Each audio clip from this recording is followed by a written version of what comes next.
জামাতের দ্বিতীয় বিপ্লব শুরু হয়ে যাবে। জামাতের যে মানে সফলতা, এটি প্রাতিষ্ঠানিক রূপ পাবে। তো সেই দিক থেকে জামাত যেটা শুরু করলো 2026 সনের ফেব্রুয়ারি মাসে, তাদের এই সফলতা সবেমাত্র শুরু হয়ে গেল। এই গেল এক। 2 নম্বর হলো যে ইসলামিক দলগুলো গত সেই যে কয়েক মাস আগে তারা সরোয়ার্দীতে একটি অনুষ্ঠান করেছিল।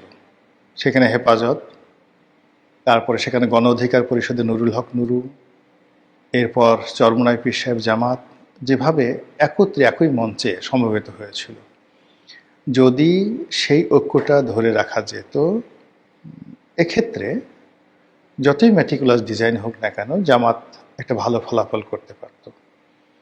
কিসের ইশারায় কার ইশারায় মামুনুল হকরা চলে গেল, কিসের ইশারায় কার ইশারায় চরমোনাই পীর সাহেব চলে গেলেন, এই জিনিসগুলো, বা জুনায়েদ হাবিবি কেন বিএনপিতে গেলেন, এই জিনিসগুলো এখন চুলচেরা বিশ্লেষণ হবে। চুলচেরা বিশ্লেষণের সঙ্গে সঙ্গে ইসলামী যে দলগুলো জামাতের নেতৃত্বে আবার ঐক্যবদ্ধ হবে, এতে কোনো সন্দেহ নাই। এবং সকল ইসলামিক দলগুলো যদি পার্লামেন্টের বাইরে জামাতের নেতৃত্বে একত্র হয়, আর যেহেতু জামাত এখন পরীক্ষিত বিরোধী দল, প্রধান বিরোধী দল, পরীক্ষিত তাদের যে নেতৃত্বের ক্ষমতা, এটি অন্য অন্য ইসলামিক দলগুলো এখন আর চ্যালেঞ্জ দিতে পারবে না। এখন কোনো অবস্থাতেই চরমোনাই পীর সাহেব বড় কথা বলতে পারবেন না।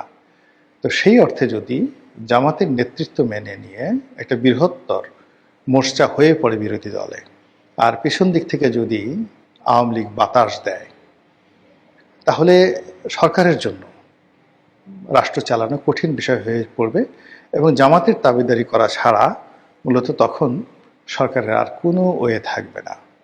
আর ইতিমধ্যে সরকার যদি বড় বড় কোনো প্রজেক্টে ফেল করে, ভারতের সঙ্গে যদি তারা কোনো নেগোসিয়েশন করার চেষ্টা করে, কিংবা তারেক রহমান সাহেব যদি দিল্লি ভ্রমণে যান, নরেন্দ্র মোদীর লোকজন যদি বাংলাদেশে ঘন ঘন আসেন, তাহলে ওই যে সাদিক কায়েম যেভাবে গালি দিয়েছিল নির্বাচনের আগে তারেক রহমান সাহেবকে কেন্দ্র করে, ওই একই গালি আবার তিনি দিবেন। তাদের ভয় কেটে গেছে। তারা এখন যারা আছেন জামাত এবং অন্যান্য এনসিপির যারা লোকজন, তারা ইউনূস সাহেবকে গালি দিয়েছেন, শেখ হাসিনাকে গালি দিয়েছেন, তারেক রহমান সাহেবকে 1, 2, 3, 4, তারপরে তারেক রহমানের ঢ্যাস মার, তীরের সেলায় কাউয়া, তারেক আমার ঢ্যাস, এই কথাগুলো তারা বলতে বলতে মাছ ভাত হয়ে গেছে।